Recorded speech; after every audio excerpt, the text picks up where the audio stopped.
kíkọ́ láìsí ọkọ́ àti àdá kò ì pẹ́ o, kò ì pẹ́ o. Iṣẹ́ àgbẹ̀ níṣẹ́ ilẹ̀ wa, ẹni kò ṣiṣẹ́ á máa jalè. Ìwé kíkọ́ láìsí ọkọ́ àti àdá kò ì pẹ́ o, kò ì pẹ́ o. Iṣẹ́ àgbẹ̀ níṣẹ́ ilẹ̀ wa, ẹni kò ṣiṣẹ́ á máa jalè.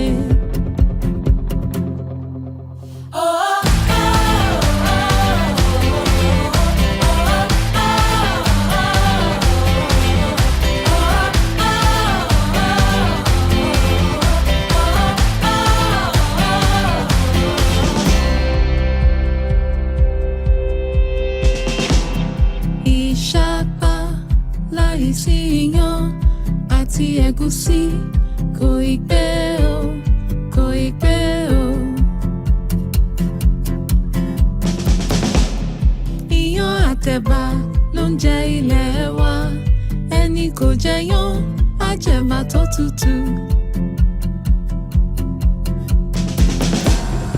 Ìṣàpá láìsí iyán àti ẹ̀gúsí. The international conference is on Kenaf, Jute and allied crops.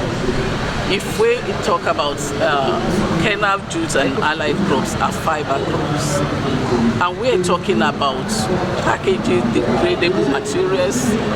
Currently, all the worldwide they're going on degradable materials.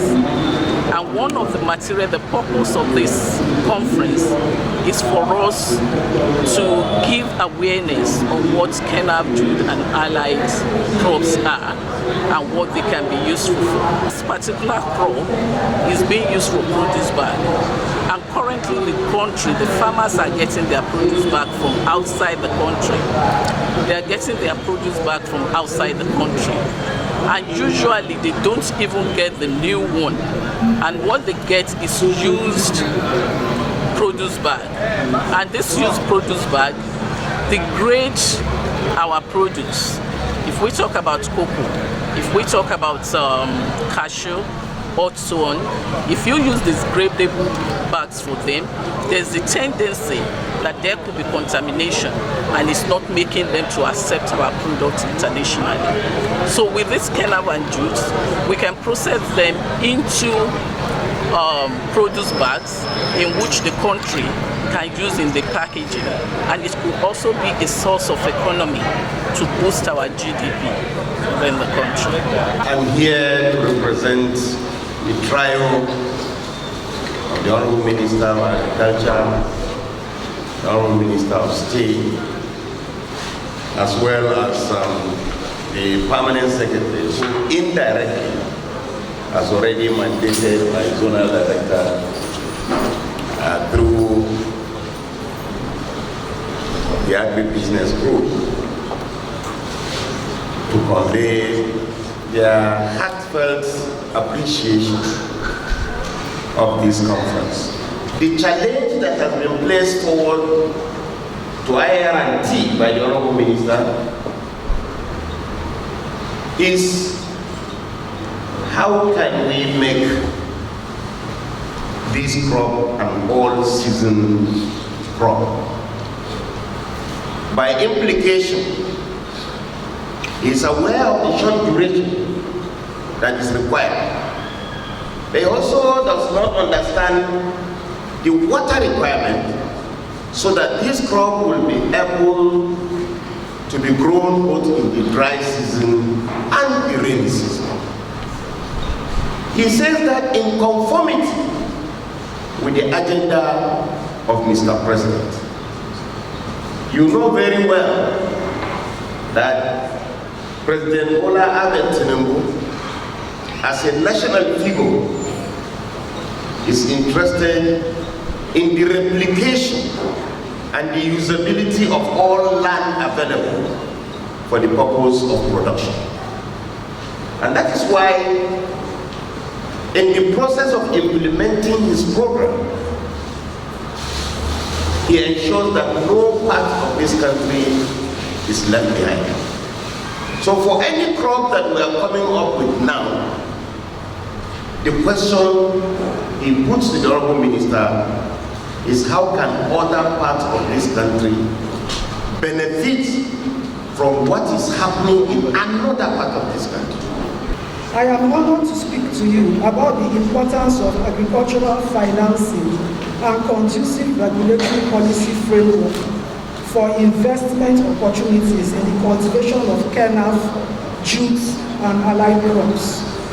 As we gather here to discuss economic diversification and explore the potentials of these crops, it is crucial to understand the key role that financial support and regulatory policies play in promoting growth and sustainability in the agricultural sector.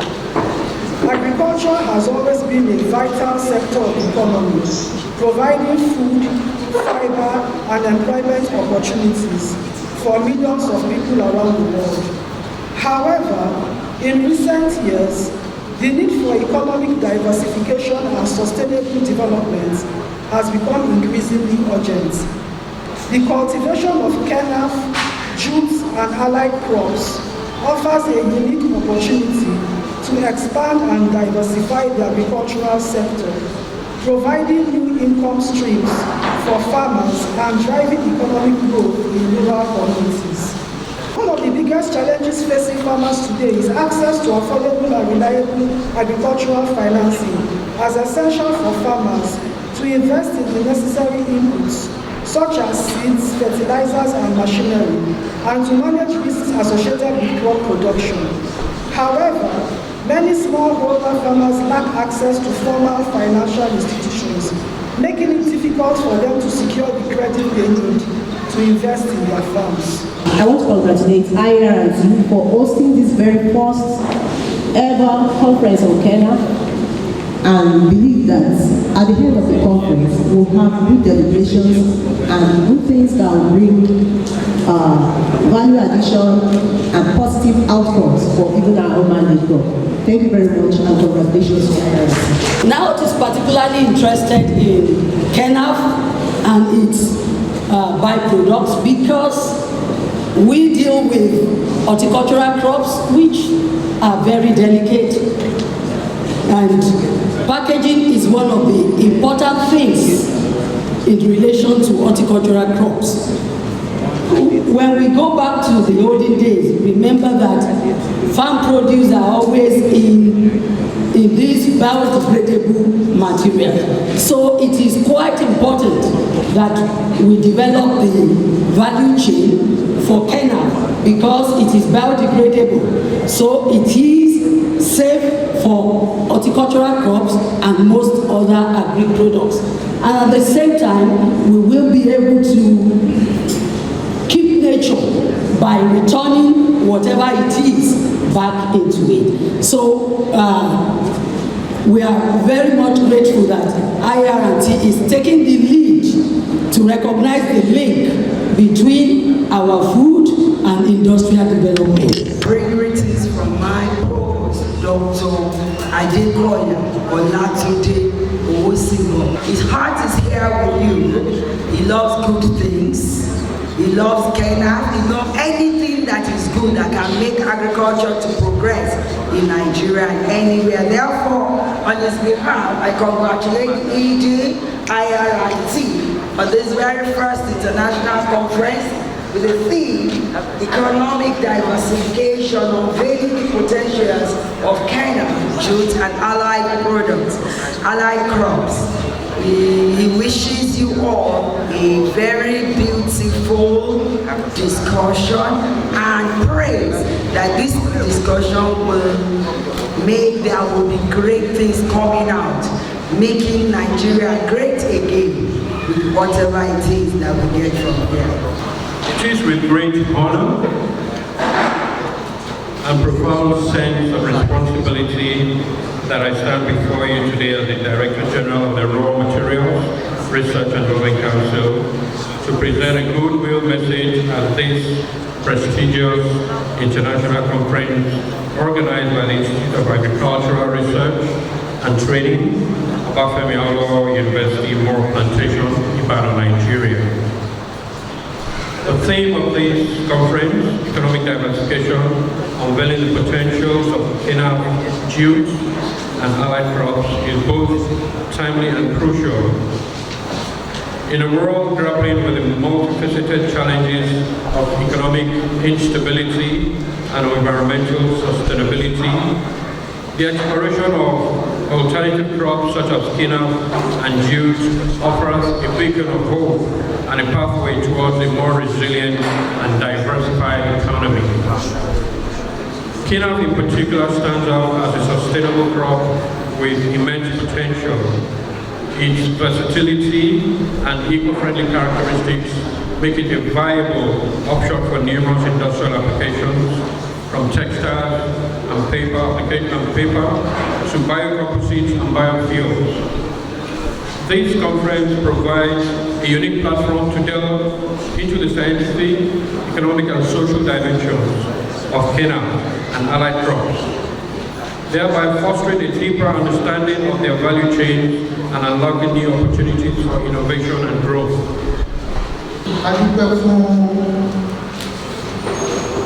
Conference, we are very happy about it. Kenaf wà lọ́wọ́ nítorí pé àti ìsàpá. Gẹ́gẹ́ bí gbogbo ẹ ṣe mọ̀ pé apart from crude oil, Kenaf gan ó jẹ́ product tó lè fún country ní owó tó pọ̀. Ó jẹ́ product tí a lè bá mi pọ̀. Ṣùgbọ́n tí irú àwọn programs bá ń wáyé tí a lè ràn àwọn àgbẹ̀ lọ́wọ́, even àgbàwé are very ready láti produce employment. Nítorí pé àwọn ìgbẹ́ gbogbo wa kọ́lá lè ṣe iṣẹ́ onítáì. Owó wà nínú àgbẹ̀ lọ́pọ̀lọpọ̀. So máa dẹ̀rọ àwọn organizers of this program láti jọ kí wọ́n túbọ̀ fún wa lẹ́yìn, kí wọ́n support us. Today, we gather to discuss a critical aspect of sustainable development, economic diversification. As we face global challenges such as climate change and resources depletion, it is imperative that we explore new avenues for economic growth and stability. One such avenue lies in the untapped potentials of Kenaf, Jute, and allied crops. Kenaf and Jute, with their strong fibers and versatile application, have not been known for their economic significance. However, their potentials extend far beyond their traditional uses. Kenaf, for instance, has shown great promise as a sustainable alternative to wood in paper and pulp production. It is fast growth rate and high biomass yield to make it an attractive option for countries seeking to reduce their dependence on timber. Jute, often referred to as the golden fiber, has a wide range of applications from textiles to construction materials. It is eco-friendly properties make it an ideal replacement for synthetic fibers and plastic packaging materials. Furthermore, jute cultivation can contribute to rural development by providing employment opportunities in areas where other crops may not thrive. Allied crops such as manu, sisal, and abaca also offer significant economic potential.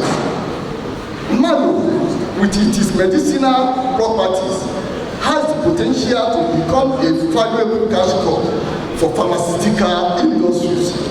Sisal, with its strong fibers, can be used in the production of ropes, carpet, and geotextiles, providing opportunities for small-scale farmers to enter new markets.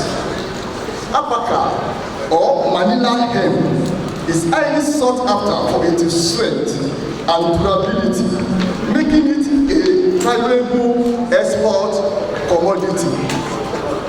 The economic diversification potential of Kenaf, jute, and allied crops lies not only in their direct applications, but also in the opportunities they create for value addition and downstream industries.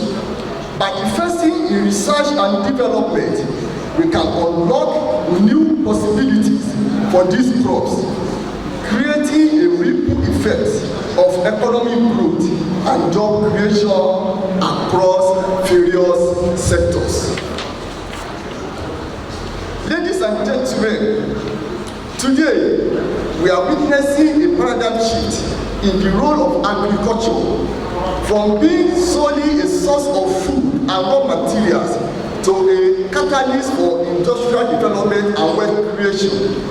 Kenaf, jute, and other allied crops are at the forefront of this transformation, offering a variety of opportunities for sustainable economic growth and prosperity. So I call it KEJA, that is Kenaf, Jute, and allied crops. Next slide. Now, we have to link industrial crops to Kenaf. Otherwise, people will not see that it is important. We have to know why Kenaf is important to fill our stomach. And we say that we are food secure when all people at all times have physical and economic access to sufficient, safe, and nutritious food to meet their dietary needs and food preferences for an active and healthy life. You know, before the world was estimated at about 7 billion. By 2050, the estimate is 9.1 billion. So an increase in 30% means we need to grow 70% more food in just 26 years. And we have the climate that is changing. Next slide. So the climate change, as we have had, is a significant threat to food security. And this climate change is going to be mostly felt in developing countries. Why? We are technologically less ready. We are coordinatively less ready. We are also having a lot of population increase, and we are not managing our disaster risk very well. We have flood, we have desertification, we have all of these things happening at the same time, and we are not ready. Next slide. So now, this climate change, we just remind ourselves, is caused by increased greenhouse gas emissions and also our human activities where we are using many more synthetic materials for our daily utilities. The clothes we are wearing, our food packaging, so many things are synthetic rather than natural or biodegradable. So this is causing global warming. I have some set of questions, but I'm not going to go by those questions. Because you see, at times, impromptu interviews are more interesting because it brings out the devil from you. Professor, what is your view? Or in summary, or your understanding of our presentation? Thank you. Thank you very much, yes. Well, I think Professor Wano experience, she has actually brought up the experience concerning Kenaf research, Kenaf industrialization, and how we can create a kind of synergy between those that are conducting the research and those that are to make use of the output of those research. She has also been able to bring about the experience of what is happening in the outside world compared to what we have in this country, and how we can use some of the experimental results of what has happened outside the country to benefit the standard that we have. so that we can know that wherever we are in this country, we can still move on better than what we are doing concerning Kenya. In summary, that is just what I want to say concerning the constitution. Thank you very much. Yes, ma'am. You have any understanding of what you say? Yes, sir. What is happening? Like the fiber crop, they are fast-growing plants.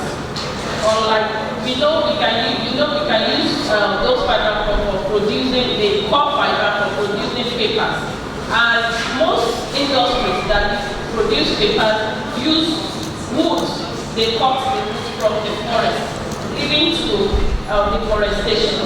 But with these fiber crops, they are fast-growing, so we don't need to create unnecessary problems to our environment. So we can use them, and then the lignin content of these crops, they are very good compared to those of wood. So the paper produced from them are of good qualities, and then they are fast growing. So we don't have problems of thinking of how to regrow them. But look at the woods in the forest. Some of them will take several years before they can grow to maturity. So if they are deforested, the period for us to regrow them will take a long time, and this is what leads to climate change that we are experiencing now. Thank you. Thank you very much. Let me go back to Professor Balo. Usually when you prepare a paper for presentation, even the face of your audience will make you remember one or two things. Is there anything you felt you have left out in your presentation that you think will add to the information that is there? If there is any, please let us have it. Thank you very much, sir. So, what I would have liked to expatiate more on is private sector involvement. We need to involve the private sector. Are you there? We need 1 or 2 or 3 private industries, companies to come and say, Kenaf farmers or IAR&T, I need 1 million metric tons of Kenaf, and everybody will run to produce it, and they will flood the market with Kenaf product. We need to buy in of private sector. Thank you. Thank you very much. She has put in a very, very important addition. But I know that there are financial institutions that should encourage the private sector to come. The first financial institution I understand is the bank. And there are different banking institutions, government-owned and the commercial. Then you also have the insurance company. Have you ever looked at these institutions as available institutions for the development of this? If not, from your experience, what does it look like? Thank you. Thank you, sir. From my own experience, the financial institutions, they are very, very different in what we are talking about, the development of Kenya. But we have to look at that Kenya from one angle. It is the angle of industrial crop. All these Kenaf, Jute and allied crops, they are of industrial crop. With my interaction with the potential investors that are coming to the institute, when they left and they came back to come and give me back their experiences, they always have an issue with the huge amount of money it involves in establishing any industry in Nigeria, any industry at all. when you come to approach bank to get loan facility, some of these banks, they like to give loan to industrialists that have moved from a step to the next one. They don't like dealing with designers because they are looking at the situation of the country, and majority of people that are interested in Kenaf industry, they are new. So it is so difficult for them to get loan. But just to answer that question, I'm interested in the question that what should you take back to the ministers? What we know is that there's no doubt about it, that Kenaf Jute and allied crops are still new in the country. And there's no how you can ask a banker or an industry to commit themselves to what they cannot see. Now, number one, the federal government, the minister now have under its jurisdiction an institution that is mandated to do everything regarding Kenaf. And one of the things is, number one, we have a pilot plan that he has said, which we have started through capital projects for almost 8 years. What we intend doing with this pilot study is when we have it, we will be able to bring in other industries to even maybe to use it as a starter. We'll be able to give them that producing Kenaf Jute and allied crops is not a problem we have already made.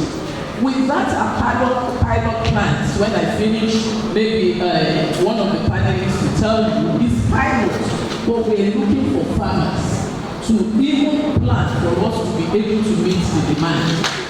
So if the ministry, we've written a lot of letters concerning them, giving us money to be able to make it up, so that we use it as an awareness grant for people to key into it. You cannot tell farmers to grow without having an uptaker that will receive. So the first thing is for the ministry, for the minister to establish a place and to assure the farmers that once they produce it, there will be some place that will be able to use it. And that place is IAR&T pilot plan. We want, on behalf of our association, commend the Institute of Agricultural Research and Training for organizing this international conference. I want to say this is the first time that we are having international conference on Kenaf in Nigeria. So that indicates that the mandate you give them to develop and promote Kenaf, they have been doing it very well. Because in our association, for the past 8 years, when we came on board on 2016, we have been benefiting from them. They have been producing improved for us. They have been giving us capacity building, and then you can see the many products that they have been able to do. And then now they are going further to address the issue of investors by having this international conference. I think this is commendable. So we are going to appeal to you, to the ministry of the government, to support them. There is no way you can carry out the successful research without funding. So I want the government to give them the necessary support so that they can be able to perform better. Because as you say, now if this project industry that they have here, they can make it available to our members here in the southwest. Then we go to the north. So this is how they do, but without support, they cannot do it. Even the issue of CISA, I want to observe. We have been receiving seed from them for the past 4 to 5 years ago. But it has stopped. The reason is because the ministry has stopped funding them. You see, they have been able to develop so many improved varieties of Kenaf. If the ministry will continue supporting them, I think this is something to move forward.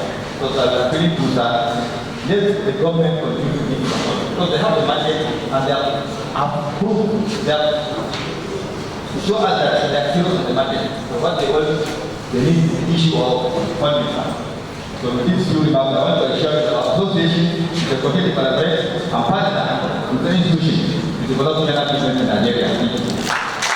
This is very beautiful styrofoam, and you will see that you've been eating styrofoam, and you will see that some components, because it's so brittle, has gotten into the human system. So while we thank them for the very sumptuous lunch, it's styrofoam. My first slide is very, very easy, and it was intended to be that way, so that you could have a feel for packaging.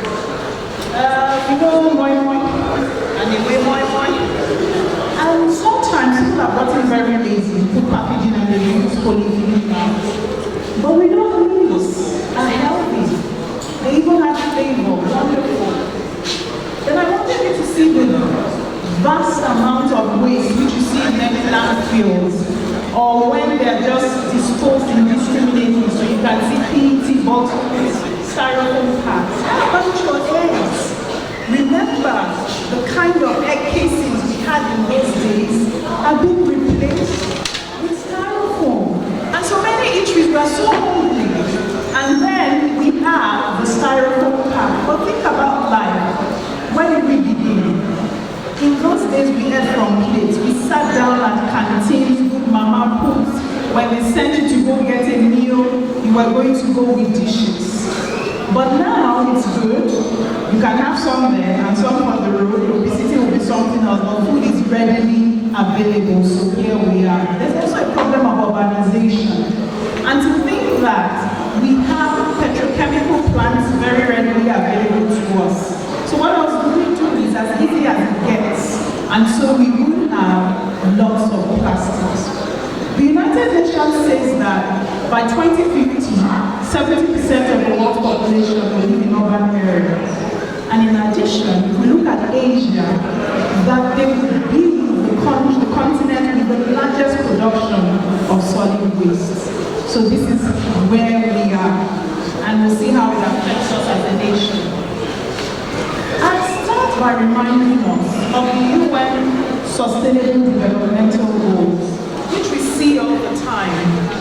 The next slide, please, I'll tell you this.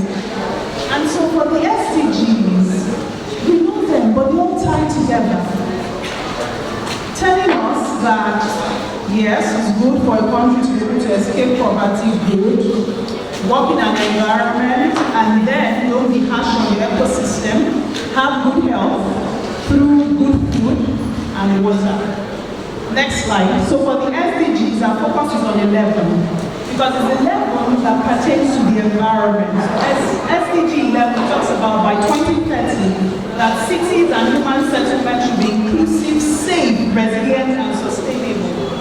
Then, by 2030 in particular, that there will be a reduction of the adverse per capita environmental impact of cities, paying special attention to air quality, municipal, and waste management. So this is our goal. So back to our topic. Immense of styrofoam. Next slide, please. We want to just look at what are we really talking about. Let's see basic things about styrofoam. At the very basic level, styrene monomer, more and more you join together, you have polystyrene. So styrofoam is expanded polystyrene foam. And like I said, it's just natural. For when you have petrochemical products, these are petroleum based, you know. It's the cost and also the blessing of petroleum products, because there's a vast array of what we get from them. It's non-biodegradable, and when we say non-biodegradable, sometimes who wants to take us up? You know how scientists are very exact. If something is not going to degrade in your lifetime, won't you call it non-biodegradable? 100 years, thousands of years, so there are variations depending on what kind of polymer you're looking at. So we've seen you see I'm making this very strong case, food and many containers. And I ask you, how many do you have at home? I'm thinking about all the styrofoam, all the plastic plates. They've come to become a part of our lifestyle. But I'm sure even with these workshop, this program, this conference, we're going to think about these things and have a change. This issue of climate change, there has been so much worry about climate change, and many school of thoughts have recommended carbon sequestration as one of the remedies to mitigate the effects. Please, what is carbon sequestration, and how relevant are these fiber crops to the economy? Thank you very much, Mr. Chairman. Now, as we have carbon dioxide, greenhouse carbon dioxide, and it has effects in the environment. And there's also what we call the ozone layer depletion. If you add what we are carrying out, our carbon footprints, add what you get from the industries, these things are causing depletion in the ozone layer, making the environment to be warm too much. So when you have that increase in temperature, it begins to affect us. Now, when you say carbon sequestration or carbon sequestration, it means you're trying to capture or carbon from the atmosphere. When you capture it, that store it in the reservoir. So by doing that, you're trying to reduce that carbon footprint, you're trying to reduce the quantity of carbon dioxide on the atmosphere, because this is cause hazards. So that is what the sequestration does. That institute, we have many products. We have the cacao, the cocoa bean, we have the coffee bean, we have the cashew nuts. And with this, has it been easy to get this material packages, these bags, able to replace the styrofoam so that we will be able to be sure that the product is available and your product will be accessible worldwide? Thank you very much, Mr. Chairman.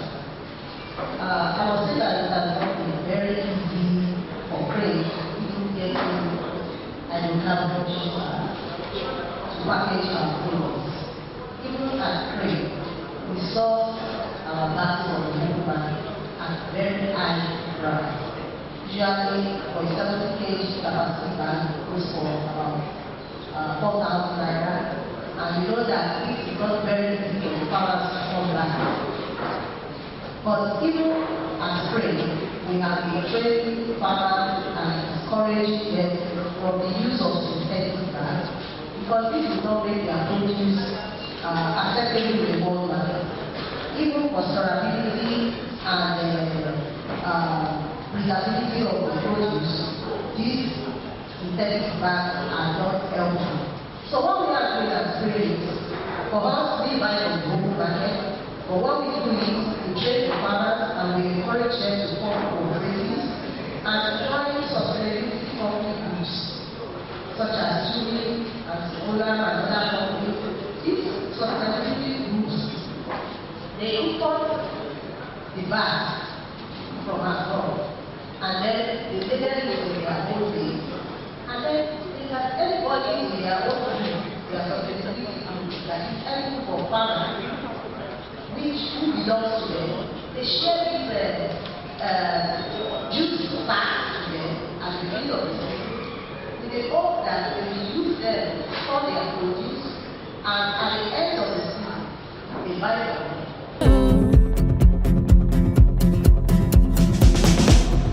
Iyán àtẹ̀bà ló ń jẹ ilẹ̀ wa, ẹni kò jẹyán á jẹ̀bà tó tutù.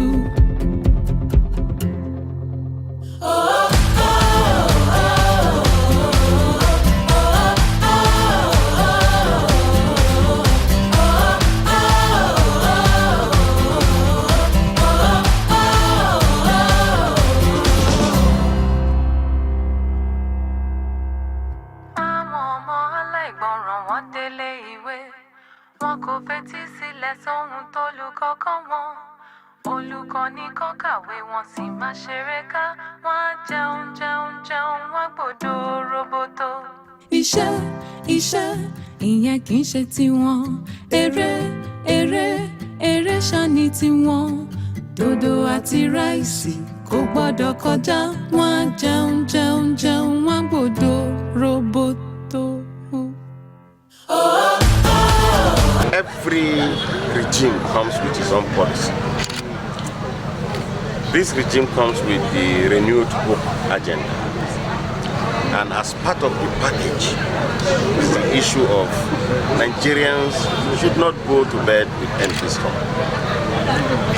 And the second and most important aspect of the renewed hope agenda is the diversification of the economy. Going to bed with full stomach is encouraging the production of stable food. Now, stable food is not food meant for the stomach until when it is processed. So the farmer, apart from producing stable food, needs some ingredients to mix. And so he needs some product to sell in order for him to be able to add up to the food stuff that he has, so that he will blend them together in order for him to have food stuff. And again, in order for the diet to be balanced. So the promotion of non-stable food like these Kenaf, Jute and other fiber will definitely help in order to ensure that the food we eat is not just to fill our stomach, but to ensure that we grow in health, stability and strength. So to promote the diversification of the economy, we need to look inside into some of these our traditional crops in order to promote them. This will stop importation. With all the benefits that were listed, it will stop importation. And if it stops importation, then that means we have replaced, what we are bringing from inside with what we have internally, and then we create more jobs for our own people.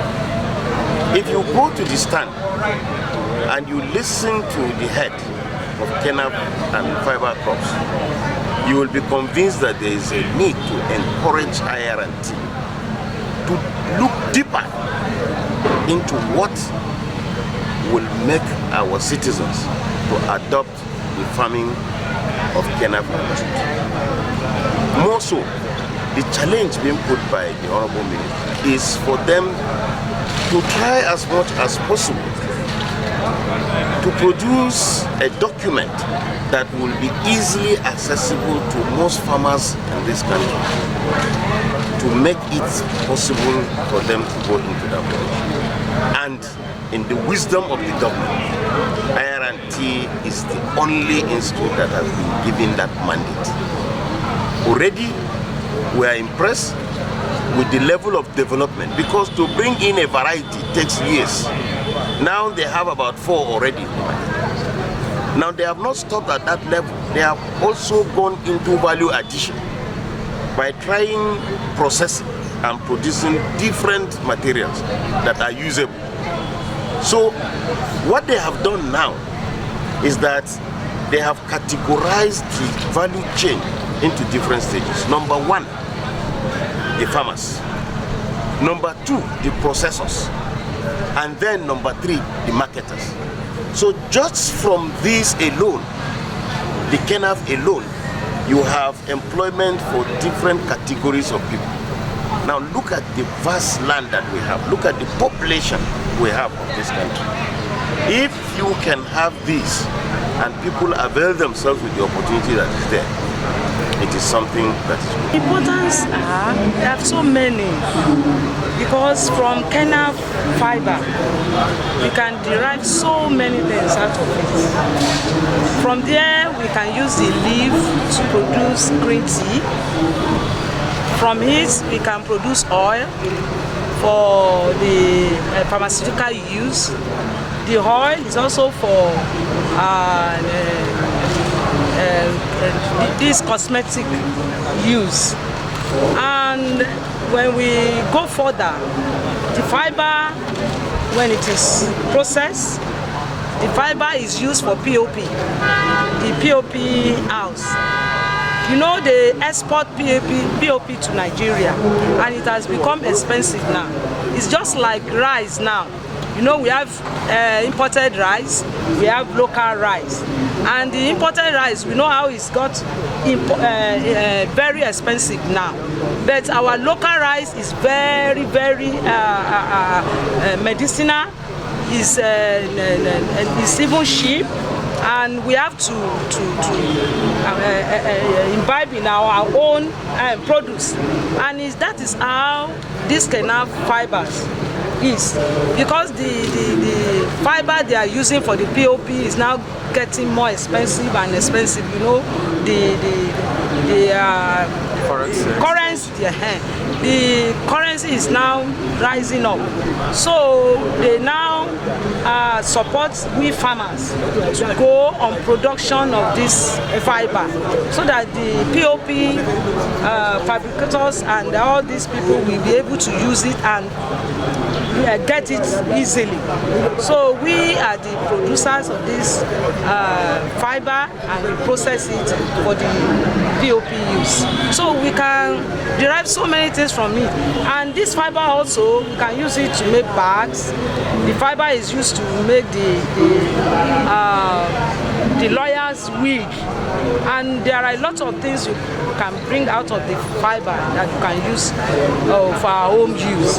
And in our house too, there are some flower vase that is Kenaf fiber, and there are some baskets that are that we use this fiber for.